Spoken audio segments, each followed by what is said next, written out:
Hey, what's going on? Could you guys just do me a quick little favor? Go ahead and drop a comment down below. Like this video, subscribe, and please turn on that notification bell so you get notified when we drop new content.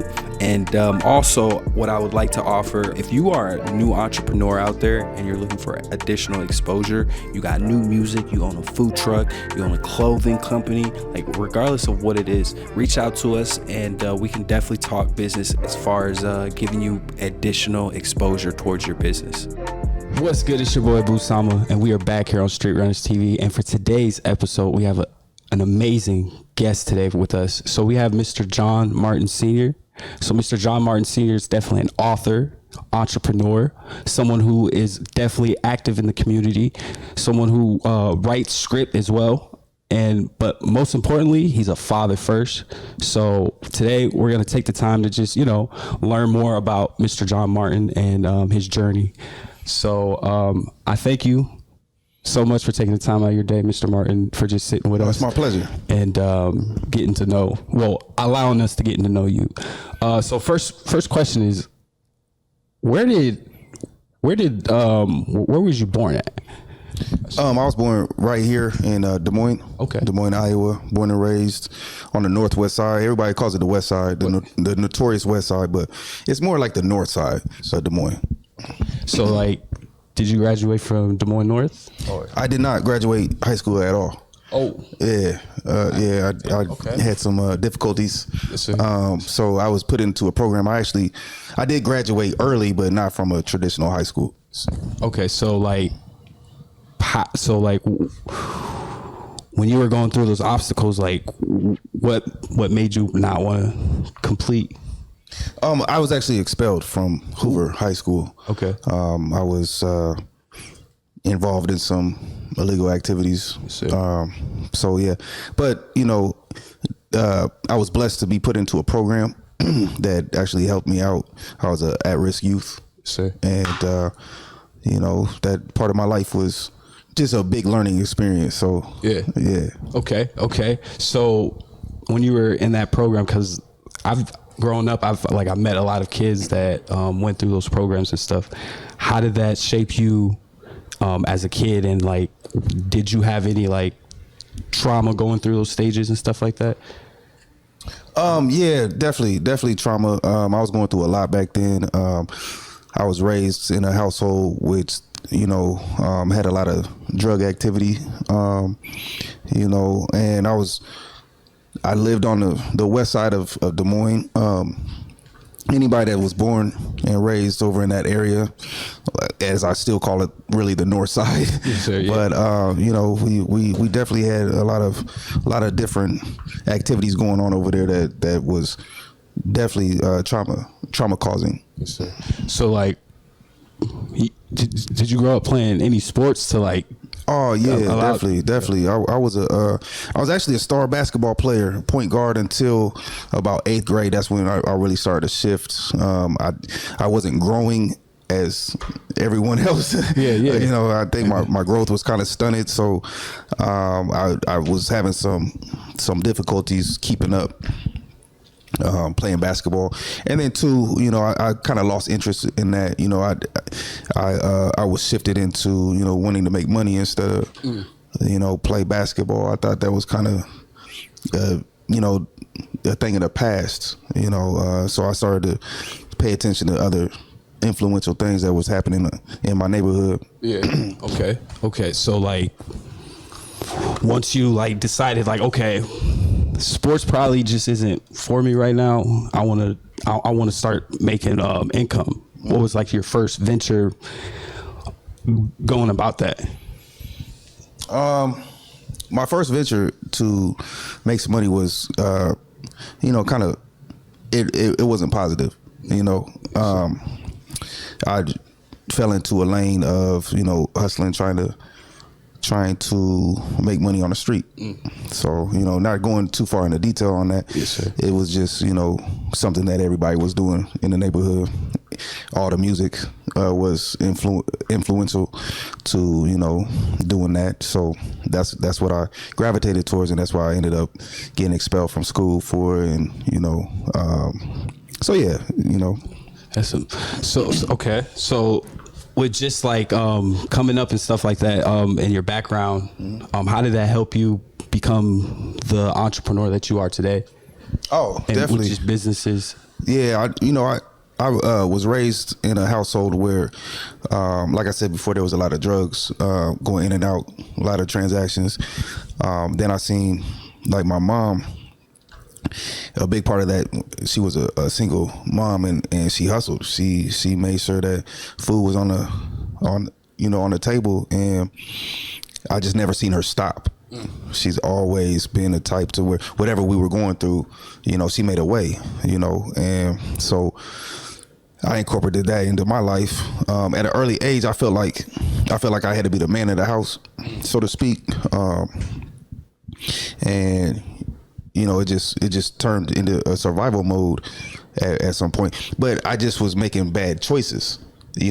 I had the intelligence to do something positive, but it was so easy to fall into what was going on in the neighborhood. You know what I mean? So, do you think, because you brought up a very important point, you said you felt like you were the man in the house. Do you think like today kids may not necessarily kids, but just anyone who may be a youth or something, whatever. We'll stick with the youth. But do you think like maybe not having a father figure in the house and having to be the father figure for themselves, like, okay, I got to be a man now? Because do you think that plays a role in like how kids think today? Like, oh, most definitely. I think that a lot of kids are raising themselves. Yeah. They're definitely raising themselves, and they're not seeing positive examples. The media is constantly throwing like who you need to be. So, for example, if you don't have the latest clothes or the latest cars or stuff of that nature, then you're just not being a fulfilled person in society.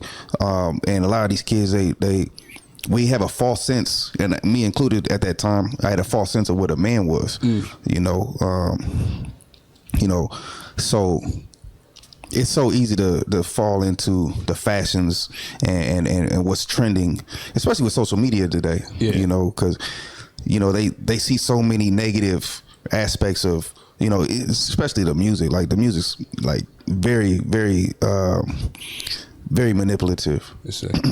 So like, as far as because you if people out there don't know, he has a book with eight different, what would you so my books, it's a family empowerment pack that I call it, right? It's 4 different books. Okay. They're flight reads. They're real small, impactful little books, and you could a lot of times read it in one setting.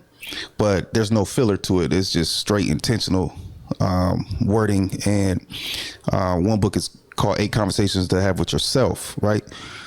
And then I have 8 conversations to have with your son, 8 conversations to have with your daughter, and then 8 conversations to have with your co-parent. And I call it the Family Empowerment Pack because all 4 of the books, they're just different conversations that can upstart other conversations and start having people thinking on a different wavelength to be more empowering and also to be more encompassing when it comes to other people's perspectives. It's very important to know how other people are thinking, as well as how you think. It's not just all about your point of view. So when it comes to like 8 conversations to have with your co-parent, like I was explaining to you earlier, a lot of us treat our co-workers better than we do the person that we created life with, and that's a challenge. That's very backwards. I think that we need to be, as parents, more intentional on how we raise our kids. We shape and mold the future. We shape and mold our family legacy. We shape and mold our lineage, so it's very important. So like when you were going through the process of writing these different books, did you like take different chapters from your past and put it into this book? Oh, most definitely, especially like with 8 Conversations to Have with Your Son. For example, there was a time back when I was younger, about 20 years old, you know, I had a mentor tell me and explain to me that, you know, I have the ability to build or destroy. And that was that was just monumental to me, because he said, I have the ability to build or destroy anything that I touch. So that had me regroup and rethink and understand accountability. Accountability is very important. And a lot of kids, a lot of adults even, don't have a sense of responsibility and accountability in their own lives. Like, they're waiting on the weather, or they're waiting on their boss, or they're waiting on somebody to persuade them to walk a certain route, when at the end of the day, it's up to us. You know, it's up to you to figure out your moves and how to live accordingly to how you want to be. You know, being accountable is everything. So like, one of my biggest thing that I'm trying to work on is accountability for just everything that I do in life. Like, for a young gentleman like myself, how do you think, like, we could, like, you know, start to, like, take some type of accountability in our life and stuff? First thing is to start studying yourself. Yes, sir. You know, a lot of times we don't study ourselves. A lot of times we don't know who we are until or we don't try to know who we are until we 70 years old. We retired. We done raising kids. We done working. And now we have this little bit of life left to focus on us and focus on what we want to do. We need to do that now. We need to figure out who we are now. We need to figure out how we react to certain, you know, conversations when people, just even simple things as, you know, our reaction to when somebody says something to us. You know, we control everything. And like I said, you know, building and destroying, like this conversation right now, I could destroy this conversation by, you know, just turning up and being on some negativity. Yeah. Or, you know, we could build something positive and, you know, build a bigger platform, reach more people, you know. So studying yourself is big, and also just knowing that there's other perspectives out here that you got to pay attention to. You know, paying attention to yourself is very, very important. So build and destroy. You just want to explain that just a little bit more? Okay. Yeah. So, build or destroy. What I take from that, you know, is, you know, you really got to pay attention to the energy that you're putting out into the world, right? And a lot of us aren't paying attention to that because we're on autopilot. Mm-hmm. We're either going to a 9-to-5 job all day and spending most of our time focused on work.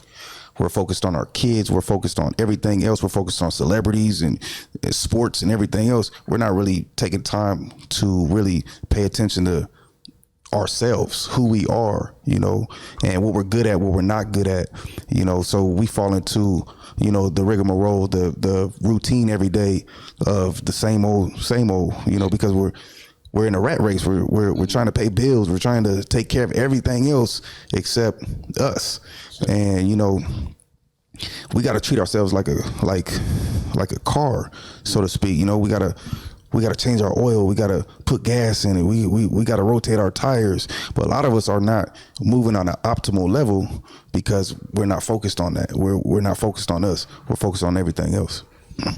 Let's see. That's deep. Let that resonate. So, whoa.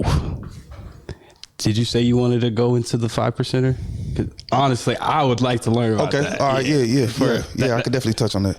So as far as build or destroy, that is, my mentor introduced me to 5%, which it originated in New York. And a little bit of that means that, you know, there's supreme mathematics. You know, everything goes off of numbers. You know, so build or destroy. I was just reading about. Okay. Yeah. So I'm here with you. So I was introduced to that early on, going back and forth to New York with my older mentor. You know, he introduced me to that, and it's basically like a discipline. Like every number means something. So when you wake up every morning, you know, you could spit off the supreme math because, you know, for example, the date might be the third. The third means means understanding. You know, understanding is to see clearly with your third eye, your mind, you know. So it gives you it's kind of like a navigation through the day, you know, to keep you on point, you know. So I really gravitated towards that. and it really helped me shape and mold and discipline myself. And a lot of the things I still need to learn. You know, I'm not a enlightener as you would say, but some of the math, some of that stuff really hit home. You know, so yeah, you want to know more about that. Like nowadays, you could go on the internet and find out about 5%, like Nations of Gods and Earth, you know, and a whole bunch of Islamic teachings, and you know, you can even go into the more science and everything like that too, which is a lot deeper. Yeah. You know, but back then you couldn't go through none of that. Like you had to be told through certain individuals. Like in you that, know, yeah. You couldn't just be privy to the information. Like you had to go through some steps. Wow. Yeah. See, but we can go on for days about that. So like, definitely. So like as you're moving on in life and stuff like that, do these laws help you build like your marketing company and play a role into like just how you are as a business person? It's everyday life, man. Like for example, build or destroy, like that's definitely, you know, how I want to move. You know, I like to build on relationships. I like to connect with people, and you know, I try to keep good energy, you know, and you know, some people, even me at times, like I feel lost. Yeah. I feel like, you know, I'm not, you know, where I need to be, and you know, when you think about the math, you know, like every day means something, every number means something, and you could correlate that to the day of the week and the month and the science behind everything, then that gives you a little push back to where you need to go, and that helps. Like I incorporate that to a lot of different situations, you know, a lot of business moves that I make. You know, I've been blessed to have a really good track record in business. I'm a serial entrepreneur. You know, this city of Des Moines has blessed me. They have supported me through thick and thin, you know, through different ideas I've tried, as far as promoting, as far as, you know, different kind of events, even, you know, playwrights, all kinds of different things that I've tried, man. The city has really backed me, and, you know, I'm blessed. So like my question, this is a personal question, I guess, because like, how do you like maneuver in business, like just like knowing, okay, like this person may have this credential, or I may not have, you know, I may not be up to part to this. Like, I guess what I'm trying to say is like, sometimes like I feel like I don't I don't have what this person has, so I feel insecure. Fuck it, I'm gonna just get it out and say it. You know what I'm saying? Like, I find myself, you know, just like being very insecure because I may not have the credential this person has. So like, I guess my question is to you, how do you maneuver through that? Like, you know, that's a lovely way to think about, or that's a lovely space to be in, because I'm always trying to learn something. Yeah. And I don't want to be the man in the room that knows everything. I want to be the man in the room that knows the least, because if I know everything and I'm trying to teach this person, and this person, I'm not growing. Like I'm helping everybody else grow, and that's good to a certain extent. But I like to be in the room, and I like to learn things. I like to be on the student end of things. You know, there's a time to teach and there's a time to be a student, and I'm not there yet to be the teacher. You know, I want to be the student, you know, as long as I can, because that keeps me humble, that keeps me driven, and that keeps me learning things from other people. So as far as like connecting with people and, you know, the insecurities, I don't see it like that, man. I see it like, you know, one of the first things I do in a business meeting, if I'm in a business meeting with some people and we're trying to build something, I'm gonna put all my strengths on the table. I'm gonna let you know off top, hey, this is what I can do. Then I'm gonna tell you about my weaknesses. This is what I'm not very good at. Don't put me on this role. Put me where I'm good at, you know, and, you know, things will run smoother. And I think that if a lot of people would do that from the jump, you know, when we sit in a room with each other and you tell me what you're good at, what you're not good at, then we can put the pieces together and build something for real. Sure. You know, but why do you think it's hard for, like, I guess people to just come together and no, forget that question. I know what I'm. Where you was going with that. Yeah. No, cause like, why do I be wanting to be real sometimes, but sometimes like I have to remember like I can't really say what I like. Okay, for an example, why do you think like black people don't like to come together and galvanize and start up a business with? Because I've heard like a statistics where like there's like X amount of trillions that go through the African American hands. So like my question is like, why do you think us as people, we don't like to, you know what I'm saying, come together? Man, there's hella reasons. One reason is that not everybody's equipped to run a business. Mm-hmm. Not everybody's equipped to be in the room to build. Yes, you know, some people are robots or that need to be told what to do. Some people need to be the person that takes charge, yes, you know, and not everybody's equipped for that.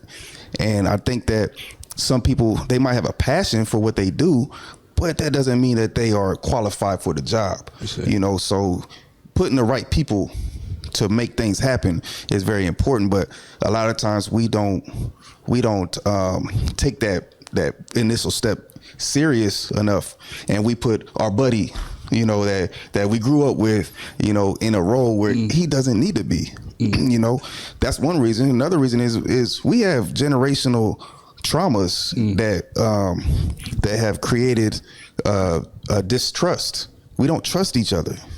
You know, we don't even have to do anything negative to each other. We just don't trust each other when, you know, we've been programmed to look at each other as an enemy. Yeah. You know, and that's sad, but that's the reality of it, you know. And we just need to come to terms and be real and understand that, okay, I don't have to like you to do business. If you know what you're doing, I'm gonna hire you. Mm-hmm. You know, it just goes back to business etiquette, and people just, you know, not all of us understand that, you know, and a lot of us bring our feelings to the table, you know, we get emotional, you know, and there's a time and place for that, you know, and it gets in the way. Like, for example, you might have an idea, right? There's a reason why you didn't bring it to fruition, but I might hear your idea. And I might have been thinking about that a year ago. Yeah. And I might press play on that idea. And now you're in your feelings because you think you told me this idea, but but you really didn't. Like, I was thinking about it too. Yeah. And now you know, I'm equipped to push play and make it happen. And maybe you weren't able to, but you're not thinking of it like that. You're thinking of it like, oh man, you stepped on my toes. Nah, bro, I didn't step on your toes. Yeah. you just didn't have the pieces to the puzzle. Yeah. You know, and nothing's wrong with that. You know, nothing is new under the sun. Mm-hmm. You know, everybody has different ideas, and you know, people don't, sometimes they don't look at that. They look at the timing. You know, and so, you know, look, there's so many different reasons why we don't come together. We don't necessarily need to all come together, though. You know, honestly. Why you say that? Because as men, we conquer our lands. Okay. You know, sometimes there's too many men. Yes, sir. And me saying man as in like there's too many lions in the room, you know, and there's going to be conflicts anytime that is. And sometimes we don't know how to get through those conflicts. You know, if we learn how to conduct business as like men, communicate, you know, and get through some things, then maybe, but you know, there's sometimes too many, like I wouldn't just let another grown man come in my house. Yeah. You know what I mean? Like we don't all have to work together to like works together. We just have to respect each other and let everybody do their thing. That's my opinion, you know. But we always want to collaborate and do this, and sometimes I want to collaborate with certain individuals. Sometimes I have my own ideas and I want to do it my own way, and nothing is wrong with that, you know. And I like to work with people, but if I'm gonna work with you, it's got to be a compatible relationship. It's got to be a good marriage. You know what I'm saying? Sure. So like, I'm about to make a small little pivot because I just thought of something that was really important that I really want to bring up we talked a little bit about, and I know I'm kind of backtracking a little bit, and I'm completely sorry, but being a young father at 19 years old, where do you think your life probably would have been if that experience never happened to you? Oh man, I'd be either dead or in jail, like no question about it. That's my mama. She'll tell you. You know, she cried when I turned 21. You know, it's just, you know, being a father gave me a whole nother reason to be alive. Like I didn't care about life. You know, I didn't respect myself. Like I was out here, you know, serving poison to people. I was out here injecting poison, drinking, you know, just turning up, not being able to forward think, you know, because I didn't have to. I was just concerned with me, you know, and being a father, it changed my whole perspective of life, because every time I ate, I had to feed somebody else. You know what I mean? So it made me go harder to put food on the table, because I wasn't just living for me. Like me, I could have just lived in the efficiency. You know what I mean? I could have lived in the efficiency and ate Roman noodles for the rest of my life at that stage. But my son gave me a reason to want more. And I feel like a lot of fathers, a lot of parents in general, are living life today wanting more because they're parents. You know, I didn't need a lot. You know, I was taking penitentiary chances. You know, I was put in some life-threatening situations that didn't faze me. Like, you know, I'm talking about guns to my head and everything. It didn't faze me. The next day, I'm still popping out doing the same thing I did the day before. But then, you know, I had my son to think about, and that gave me enough reason to want to be alive. Like, you know. So like, if you had one message to give to like the younger fathers out there, what would that one message be? Be present. Be present, regardless of what you're doing. Be present, because you're giving your son or daughter an example. And I said this the other day on another podcast. You know, when I'll be driving down the street, right, and my son be in his car seat, 2 years old, toddler, this and that, whatever. He be in his car seat, and I look in the rearview mirror. If he wasn't sleeping, he was looking straight dead at me. You know what I mean? He was looking straight dead at me. So what that told me was, I'm an example regardless of what I'm doing. You know, just be real about what you're doing. You know, be honest as a parent. Admit your mistakes, you know, and give your son or daughter a real live example of someone to look at. Because at 34 years old, that's when I met my biological dad. And when I met him, I talked to him for about an hour. And I'm not even gonna say I talked to him for about an hour, because he really wasn't talking to me. He was talking to everybody else in the room. But I watched him for an hour. That's the first interaction I had with my biological dad. But that 1 hour was so powerful. I walked out that room with a sense of completeness, like a sense of whole new identity. You know what I mean? Because I never seen him before, but I watched him. I seen where I got my hands from.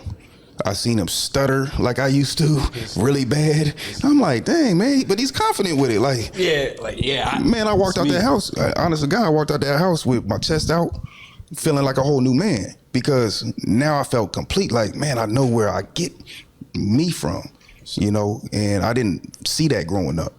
So that's the message that I send to fathers or mothers or whoever. Man, be there, because you never know what your kids are picking up from you.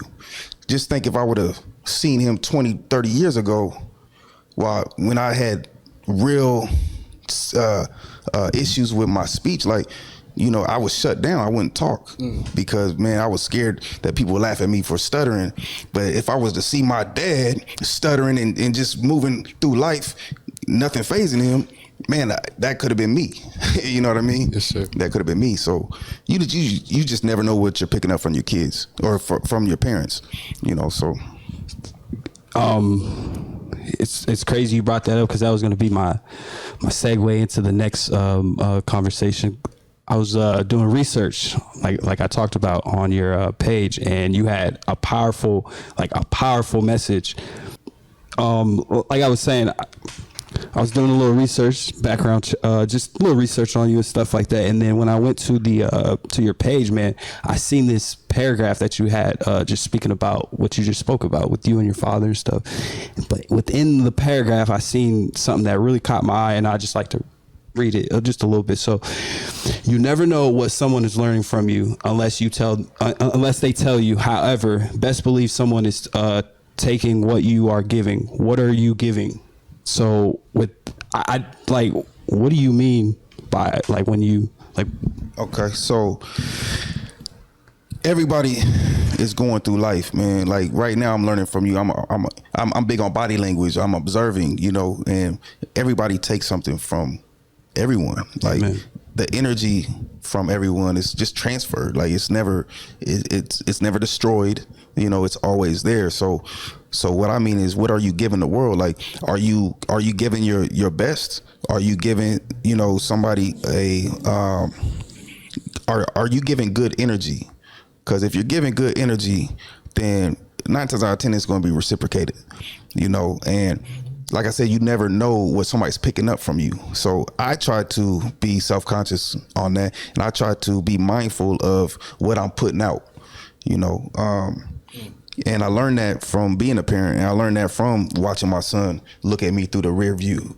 You know, when I look at the rear view mirror back at him, that's what I learned, is that, you know, one, he's looking at me for guidance.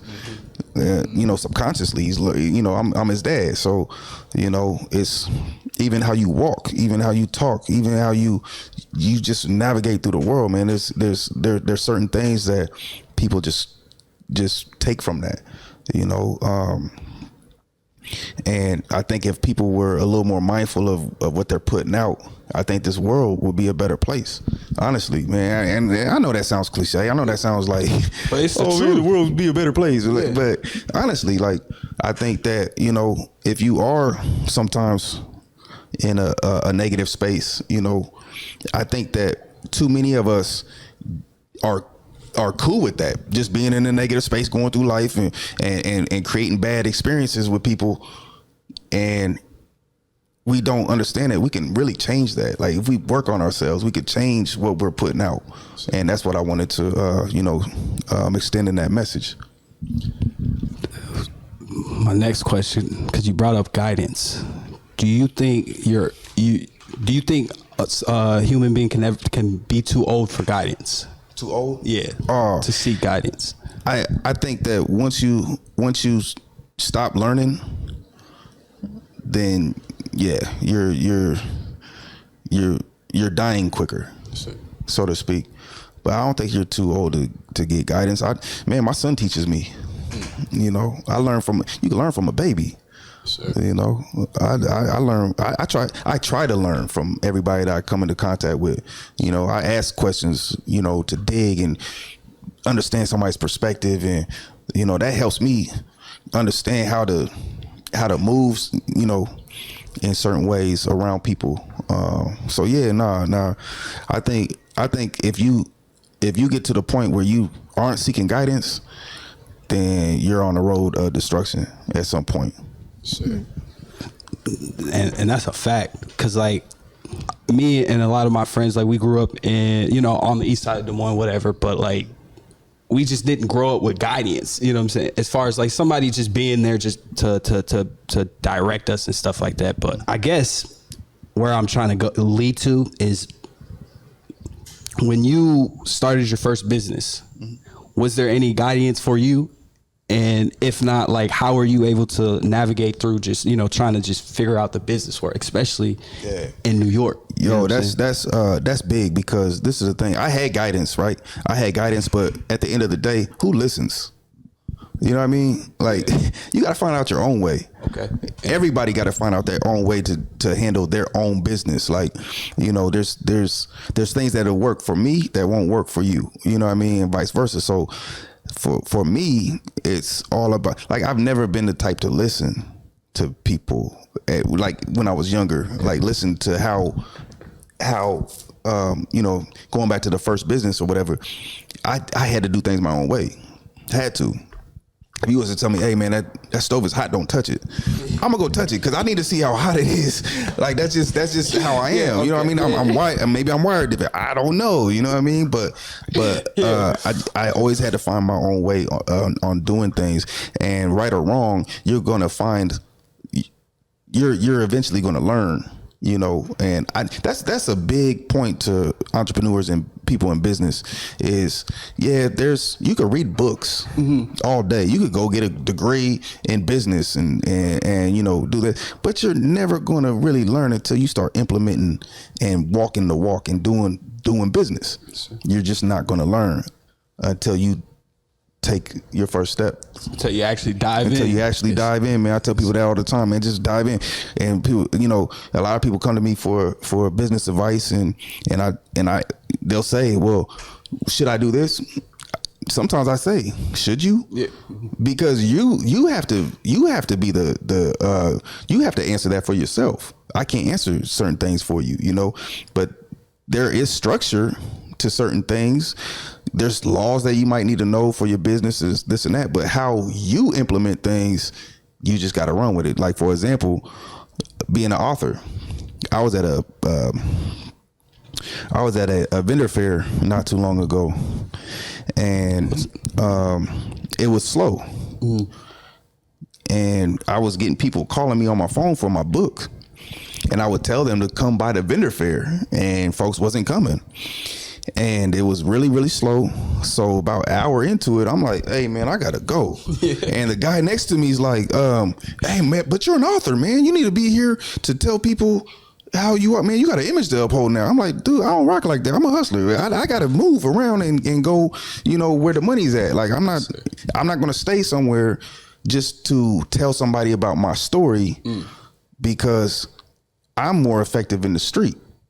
I'll pop my trunk in the middle of anywhere and get to making money. You know what I mean? And not only just making money, but spreading my word, because it has to be impactful. Why write a book if you're just gonna wait on people to come get it? You know, and that's a New York mentality right there. Like what I learned before New York, I would wait on my pager to go off to get a sale, or you know what I mean?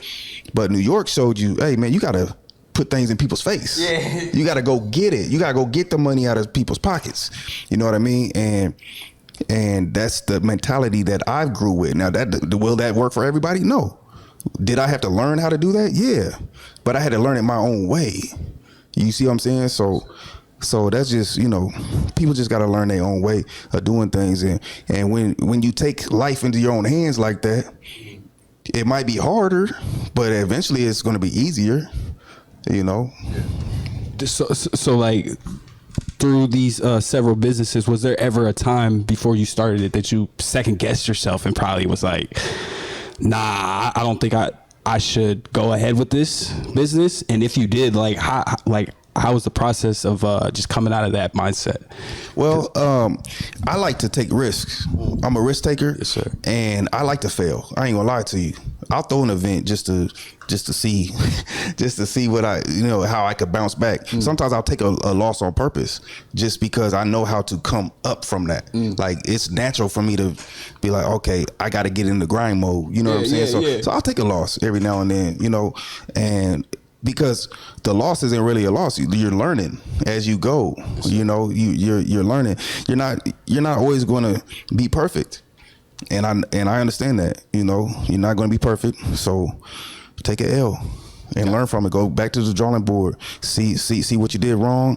Boom. That excites me. Yeah. That excites me. Being the underdog excites me. Like, I like that, you know, and maybe sometimes that might be scared of success. I don't know, because sometimes, like, if I start moving too heavy and things start being too good, I'll be like, oh man, something ain't right. Yeah. You know what I'm saying? Like, man, this is going too good. Let me fall back a little bit. You know what I mean? So to go back to where I'm used to, so I could fight my way out the box. You know, sometimes, you know, that's just how I think sometimes, you know, right or wrong. That's you're definitely right. Like, so like I've seen like just small increments of success, just small, but like when I felt that, I remember calling my mom, calling my brother, because like Yeah, bro. That's a real thing. Yeah. But my next question to you is just like, so being a serial entrepreneur and just diving into different ventures and stuff like that, what made you want to script write, like write plays and stuff like that and movies? I've always been a writer. Always been a writer, like ever since I was a little kid. Okay. I used to read a lot, but when it came to speaking, I would always buck up because I had a very traumatizing experience in second grade where I was in front of the class for the very first time. I was excited, and right when I opened up my mouth, I started talking. I was stuttering real bad. The whole class started laughing at me. The older teacher started laughing at me, and it messed me up for years. So my mom, like when I would get in trouble, she'd make me write, and then I would just write all my feelings instead of talking. So I would write whole football games, and as I'm the commentator, and I'd write and I'd write the commercials and everything. Like I would love writing, so I think that helped me get through a lot of my childhood, man, because I wasn't comfortable talking at all. You know what I'm saying? So, so writing, when it came to writing scripts and plays and, stuff like that, it just came natural, So I'm a ghostwriter, man. I write books for other people, like in first person, As if I'm them. Yeah. So I get into that space. Like I'm kind of like an empath. I could take on other people's traumas. I could take on other people's, just life. That's a skill. That's a skill. Yeah, well, I could see it like that. I just think that, it was something that I like to do. So, writing just is, I'm gonna write to the day I die, I love it. Do you think today that because the reason I'm asking, I deal with stuttering problem, and I know you probably heard it all through the podcast. For an individual like myself who's trying to get over that stuttering, what was like some of the steps that, that you took to maybe make you confident more? Yeah, so a little backstory, I've been a promoter for years, and, you can ask any of the comics that I brought to the city.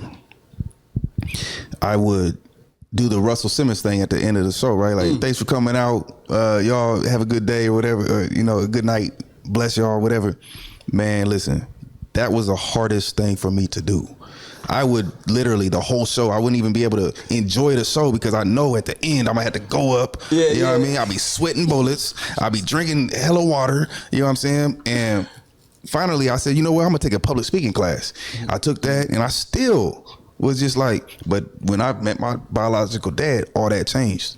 I swear when I watched him talking, and he was just comfortable as can be, stuttering, you know what I mean? And no one was paying attention to that. Yeah. I'm like, really? I'm like, man, let me shoot my shot. Let me try. And I started, just talking more and more, and that was what got me through it. Now I don't know what can help other people. I know that public speaking classes help a lot of different people. It didn't help me. What helped me was seeing my dad. Dang. Shit. My mom got stuttering problems, and that's where I get my, man, it's crazy. So like, okay, so in these different businesses, and while you're talking to like different individuals, like, do you ever like overthink to yourself, like, damn, I may not be able to, like, stuttering, does that ever like play into like when you're in the meetings and stuff like that? Oh yeah, like, no doubt, man. Like I would always think, like, before, but not so much anymore. But before, man, like I would just, but even, and people would say, oh, if you're passionate about what you're talking about, it should flow. And I got that to a certain extent, but it doesn't always work that way, especially like if you're excited. Like for me, if I'm excited, I'm a stutter like crazy. And I'm a cuss a lot, and that's just the way it is. And so I really had to really think about what I'm projecting into the world, what I'm saying, that's a part of the energy, that we put off, and just relaxing, as much as I can. Like I'm not good at that. You know, I don't know how to meditate, none of that stuff. You know, I've tried it, but it doesn't work for me. I got ADHD, you know what I'm saying? So so I'm all over the place, but just, you know, trying to focus on the subject. Making eye contact helps me a lot now. You know, I've noticed that. But yeah, man, just, you know, up until recently, I battled. I silently battled for years with my speech. Yeah. You know, like to the point where it's like, I don't even want to even talk to anybody. Yeah, like you know, back in the day, you know, you be on a school bus and we used to call it crumbing back and forth. Yeah, okay. But I'd get mad. Okay. So if somebody was crumbing on me, I would just get mad, but I couldn't say nothing. Okay. I couldn't say nothing. I just let it go, like whatever, man. You know what I mean? Because I got so used to just not speaking my mind. I just got used to it, man. So, but I'd go home and write. You know, be upset about it. You know, that's the silent battle I went through. Yeah, you know? That's nuts. So let's move forward. So if you had three tips that you want to give an entrepreneur that's coming up today, what would those 3 tips be? First thing is do it your way. You gotta do things your way. Like, what's the point of being an entrepreneur if you're not gonna do it your way?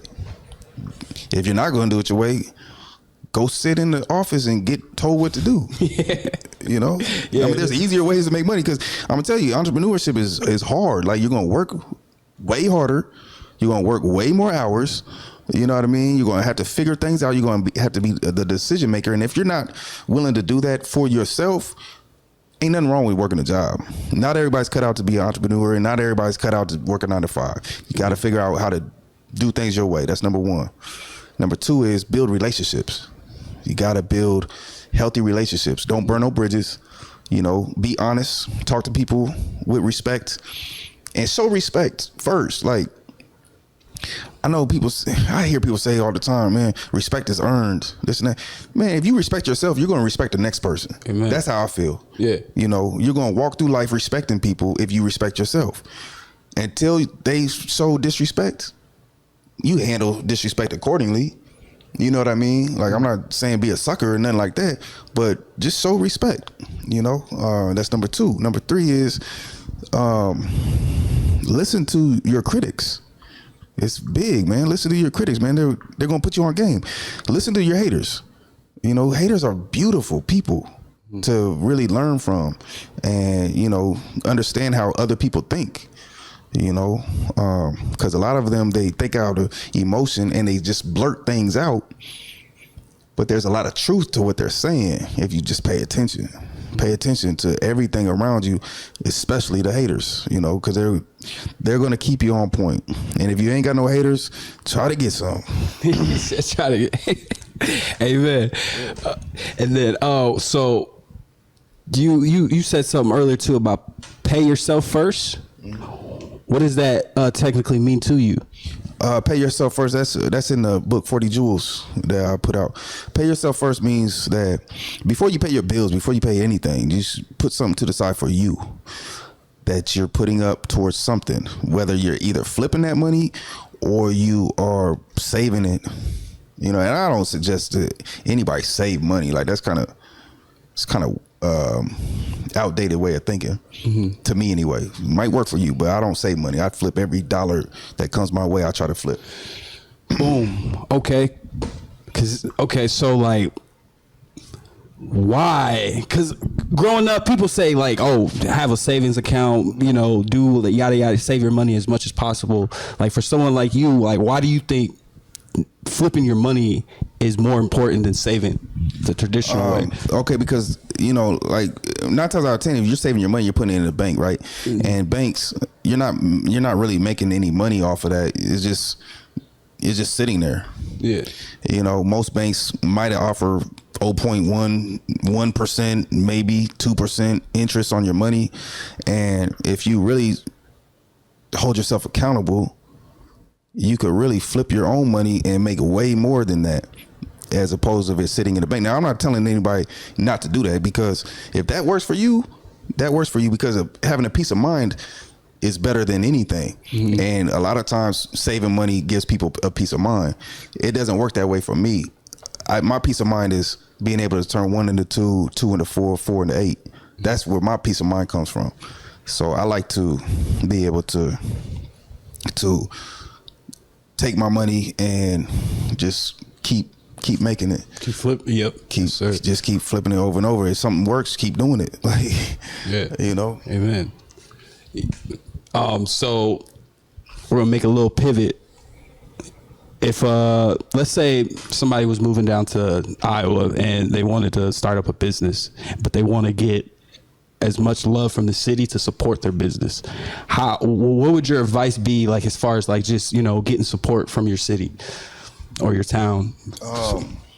That's a good question, man, because I feel like, and I always give Des Moines a big shout out, because I feel like I've always been supported, and a huge majority of this Des Moines population has really supported me, and I'm very grateful. And so yeah, that's definitely a good question. What I would say is just be honest with people. When you make a mistake, admit your mistake, and be sincere about correcting your mistake. You know, if you can. I mean, we're all human, man. We make mistakes. Like I've thrown parties that were a bust. Yeah. You know what I mean? Yeah. And you know, just, you know, take care of the people that take care of you. You know, if they support you, support them. And, you know, and it might not always be a monetary support. You know, it might be a support as in, you know, you referring somebody to that person, or, you know, just being active. There's so many ways to be active to get support. Being active as in, you know, showing love, maybe sharing a post, maybe, you know, giving some advice, you know, that worked for you, but always make it clear, like, it might not work for you. Yeah. You know, but this is what worked for me. Maybe try this. And I've had people come back to me and be like, man, thank you for that, man. You helped me out a lot. And, you know, and that goes a long way. You know, just what I tend to call that is like social currency. You know, relationship building, man. You know, take care of people, and, you know, just don't try to overdo it. Don't try to come in the city like you the man, this and that, like, because, you know, you're not. Yeah. Amen. Yeah. You're not, honestly, you know.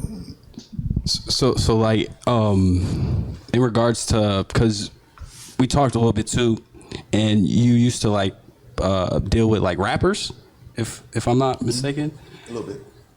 What would your one advice be to maybe like a new rapper, if in regards to like marketing their music? Because I heard this advice where somebody said it's 30% making the music, but the rest is marketing your music.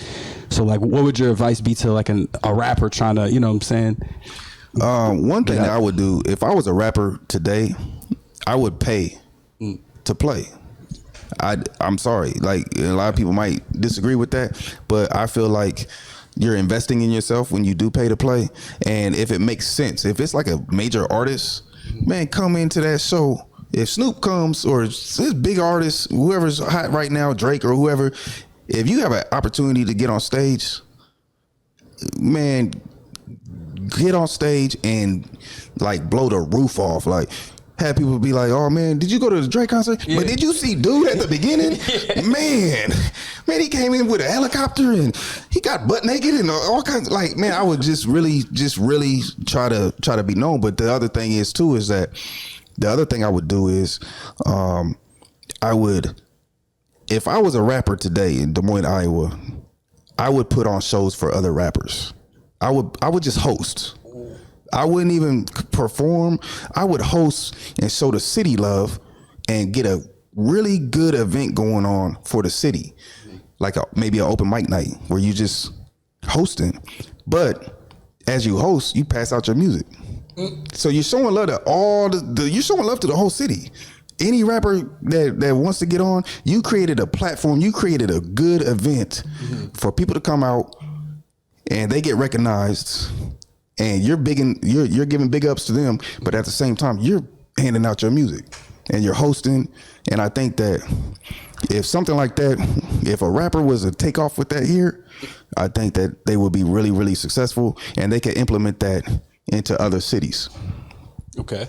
So what about collaborating though? Like, do you think as a new rapper in the city, like it will make more sense to collaborate with other artists in the city that may be well known? Yeah, and that's how I would collaborate. Like I would create the platform for them. Okay, true. I would collaborate and say, hey, look, man, come, look, I got this show. You ain't even gotta, man. Look, I'm gonna show you some love, man. Just come do 15 minutes. You know, yeah, man. How can you hate on that? I'm giving you an opportunity to do your thing. How can you hate me for that? Yeah, and there will be people that do. Cause that's how the world works, right? Like people just gonna hate just to hate sometimes. Yeah.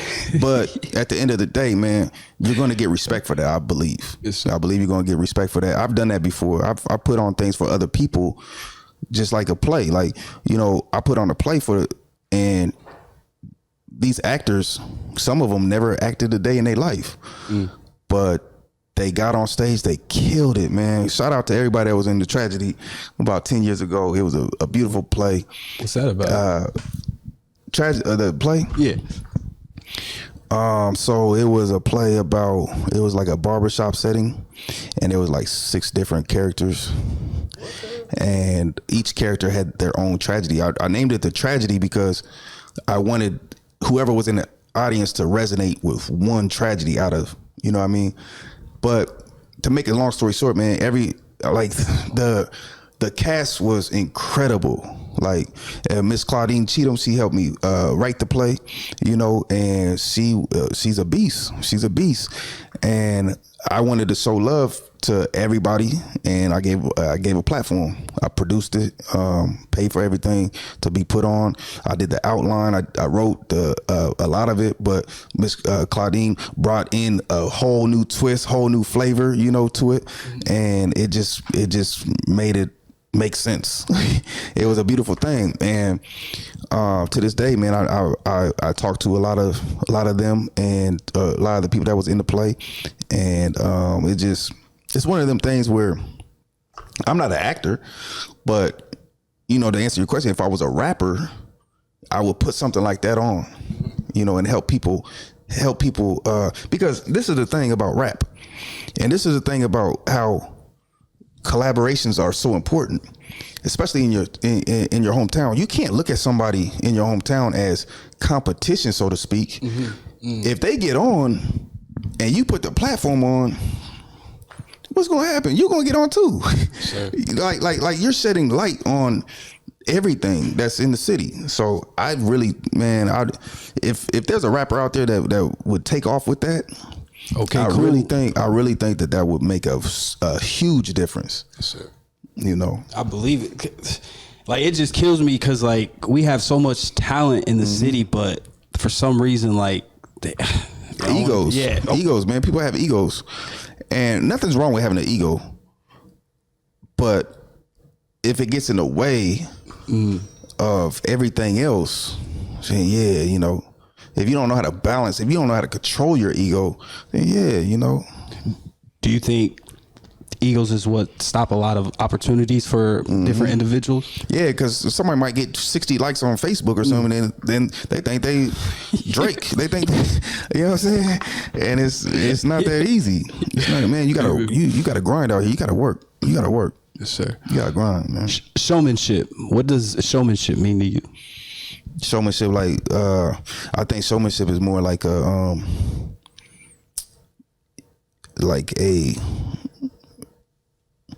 it goes back to building relationships. Showmanship is showing people. Showmanship. That's good. I think it's about being humble. I think showmanship is about being humble. I think it's about being a team player, so to speak. Showmanship is something that's taught early in sports. Some of us get it, some of us don't. Sure. Do you think showmanship is very important when trying to build a team in your business? Okay. Oh yeah. Because I think showmanship is about connecting the dots and putting people in the right in the right positions to where they can, like, if I see that you have a talent in singing, I'm gonna try to create some opportunities for you to sing, you know, and I'm gonna try to, you know, position you there. I'm not gonna have you rapping if you sing, you know what I mean, or I'm not gonna have you doing something that you know you're not really excelling in. Yes, sir. And then my one question too that I really want to ask you. So, like, do you think Des Moines is lacking like a major, what am I trying to say? So, like, I've always had this idea, bro, of like building a distribution company. Do you think Des Moines needs a distribution company in regards to like music, podcasts, anything that has to deal with entertainment and distributing it? Do you think like Des Moines really needs like something like that? No, I don't think so. I think we need to start thinking global. Globally? There's too many outlets out here that that's making it so easy to work with people in China, so easy to work with people all over the world. You know what I mean? And I think a distribution company here, I don't see how that would be more important than a distribution company in Marshalltown or, you know, somewhere. Like, I just think that the world's so small right now because of the internet, man. Like, it's like I have business partners that are in Pakistan, like literally. You know what I mean? So I just think that, you know, when we start thinking global instead of just in the box of Des Moines, you know, I think it'll be a lot bigger. And that goes back to like the rap. Like, okay, you start the platform here, but just like I was saying, like, you implement the same platform all over the place. You know, like right now we're working on the mother-son ball. The mother-son ball originated here, and that's where moms take their sons to the science center. It's a formal event. Dress up, yeah. It's really a lovely event. Well, we're working on that in Phoenix. We're working on that in Vegas. We're working on that all over the place. You see what I'm saying? So, yeah. As far as I don't think that's as important as it would have been maybe 20 years ago. So, like, let's say like I'm a new comedic a comedic, and I have like a gig in California or something. Do you think like maybe leveraging the like a 9-to-5 job that could give you access to traveling is something that a lot of younger kids like younger adults like myself should be trying to, you know, look into? Man, that's funny you said that, because I work at I work for an airline, you know, and it's a part-time job, but it's very, very important for me to do this. I don't have like a lot of W-2 work, you know, this and that. I'm an entrepreneur, but I keep this airport job, this airline job, because it allows me to travel all over the world, and I'm able to sell whatever I want. You know, I'm able to make connections with people. I'm able to network all over the world. So yeah, it's definitely important, man. Like, for example, I might work, like, I started this job and it was only 20 hours a month. And now, you know, the airline has grown, so it's more hours now. But at the end of the day, I got the job and I don't care about the pay. It started at $10 an hour. I'm not there for the money. I'm there to take a flight to New York to pick up a package to bring it back here to sell, or I might fly out to Vegas and hit all the barbershops and sell out my books, stuff like that. You know, just making connections is very important, because, like I said, the world is small. The world is small, and if you could get to New York or California and come back the next day, you know, as a rapper, man, you know how much damage you could do. You know how many people you could touch. You know how many CDs you could give away. You know how many CDs you could sell, and not even CDs, but nowadays it's streams, right? Like, you know how many, you know, ways that you could get people to know who you are. You could shoot a video, or, you know, videographers, they could hop on a flight and shoot videos, and there's so many things that you could do. We got to stop thinking local. Sir. Nothing's local anymore. Yeah. Nothing's local. Nothing's local.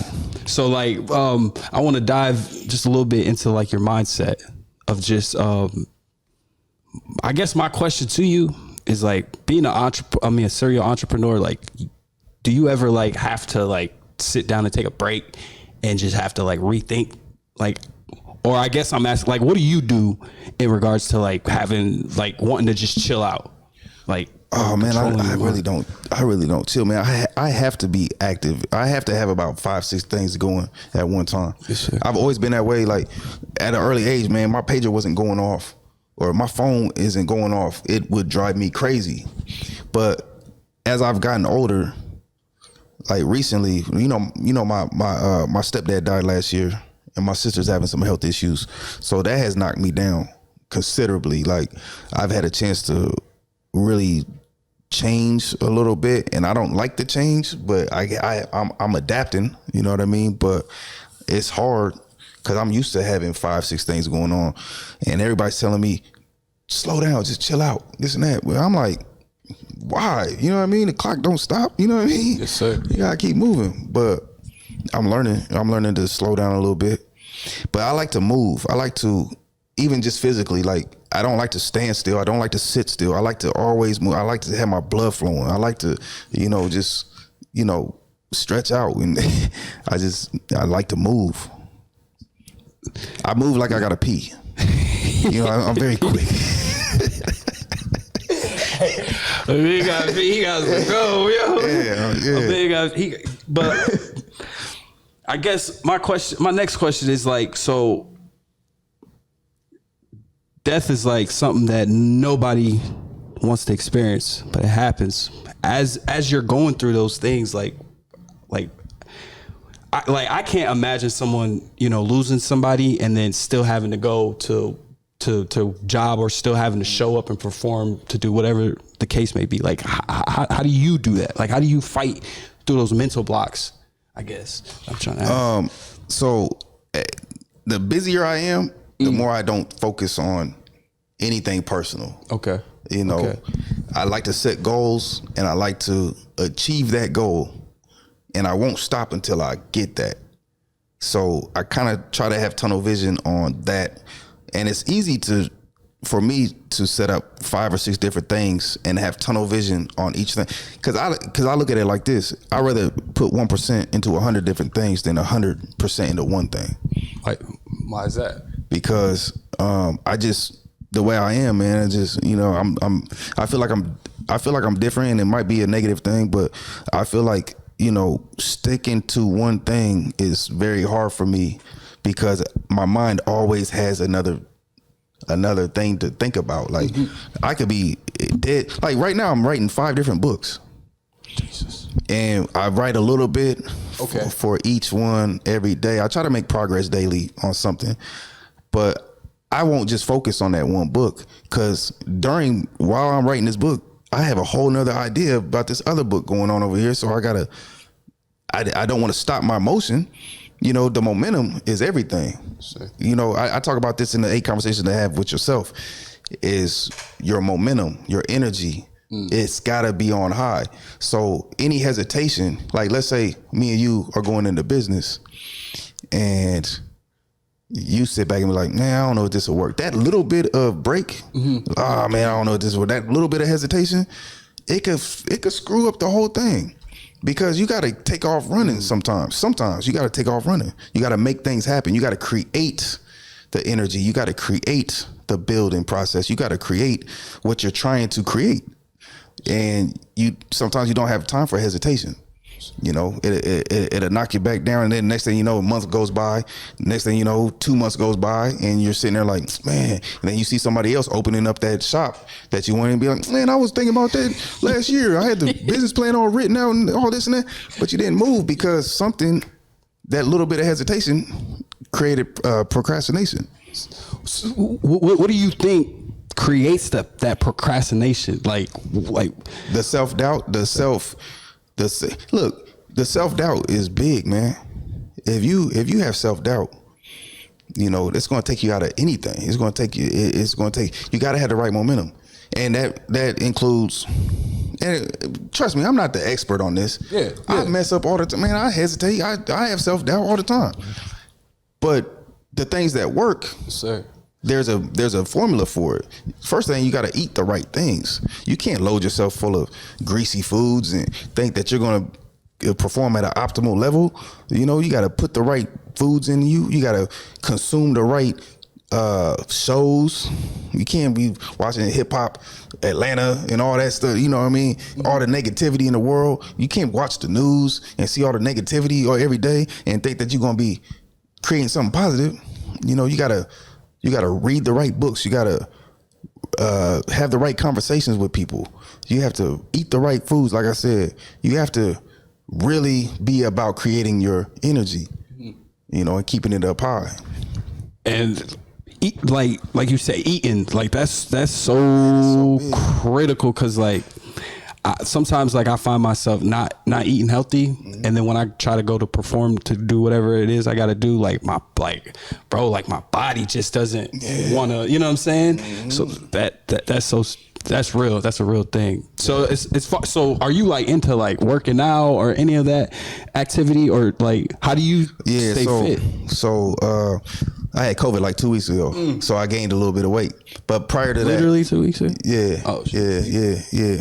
I'm good. Man. Yeah, I wouldn't be here if I. Yeah, because I'm like, actually, yeah. We did talk I had about COVID, it, man. So, but yeah, man, I used to run 5 miles a day until my knees started messing with me. So now I'm down to like 2.5 miles a day.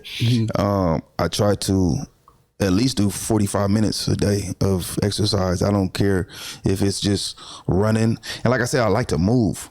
Like sitting here right now is hard. Like, I ain't gonna lie to you. Yeah. Because I'm always up walking around like. Yeah. I see you over there moving the chest. I was about to get up. I promise I'll be right back. I was just gonna get up and walk around a little bit and come back. But yeah, man, I like to move, man. I like to exercise, man. I think it's important. Just at least get 45 minutes in a day. 30 minutes in, you know, walking is the best exercise you could do. Yeah. You know, sometimes, you know, I try to keep a car parked one day a week and just ride my bike from my house. Just everywhere I need to go, I just ride the bike if the weather permits. Yes. Stuff like that, man. Just try to keep active. That's, man, and it hard, helps. Man. Yeah, no, it's hard because once you fall off like 1 or 2 days and say, "Oh man, I'm not going to the gym today," man, it's so hard to get back on track. Hey, you know, it's so hard. So like, is there any other business ventures that people could be looking forward to seeing? Like any events that you want to plan out? Well, I'm an event coach, so I'm right now I'm kind of producing a lot of events in the city, but you're not going to see my name all over the place. You know, I'm just helping people that want to be promoters. I'm just coaching them through the steps at what I've been successful doing.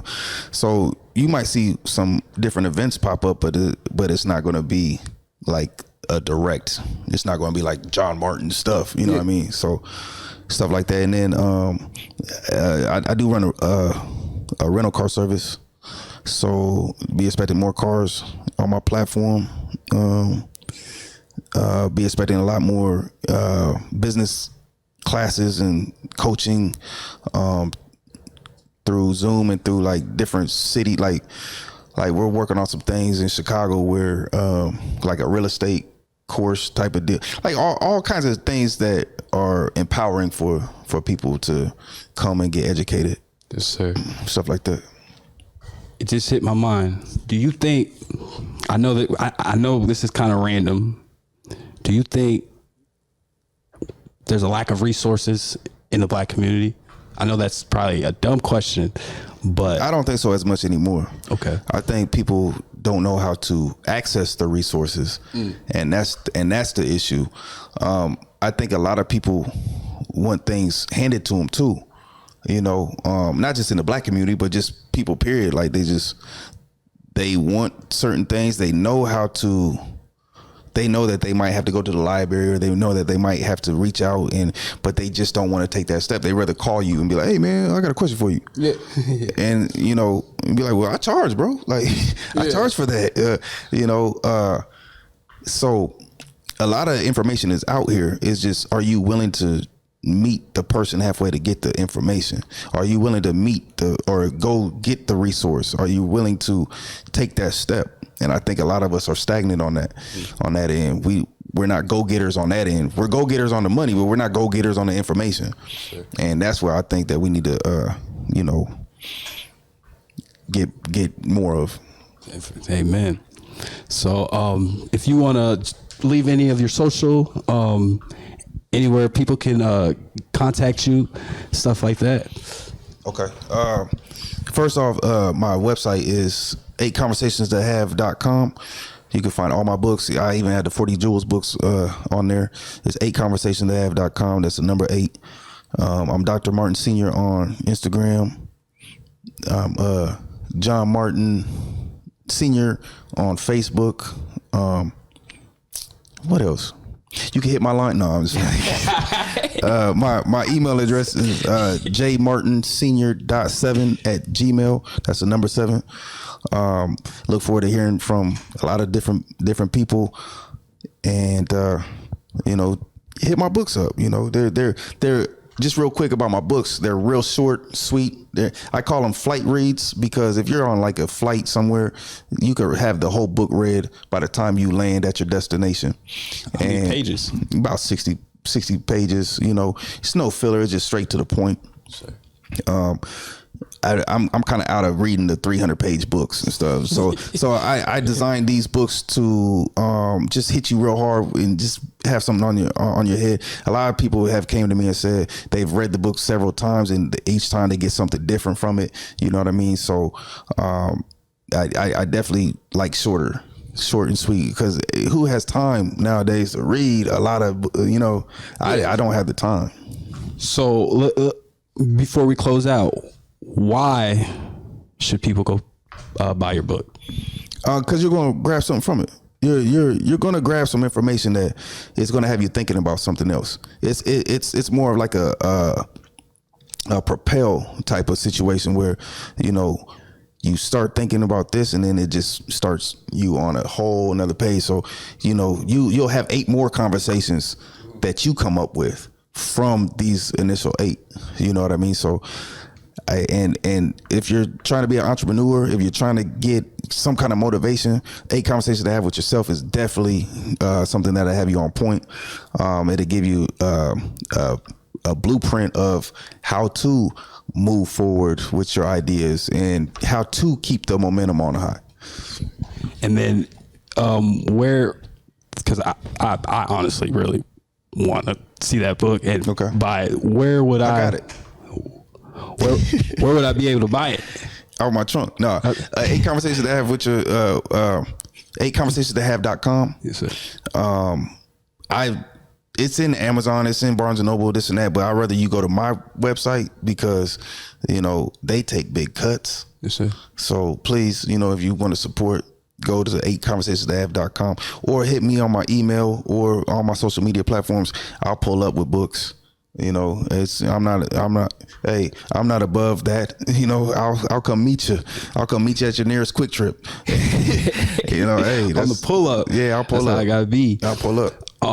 But with that being said, again, I appreciate it, Mr. John Martin. Hey, appreciate the opportunity. Yes, sir. Thank you. Seriously, I really do appreciate it. And thank you guys for sticking in tune with the podcast and rolling with us.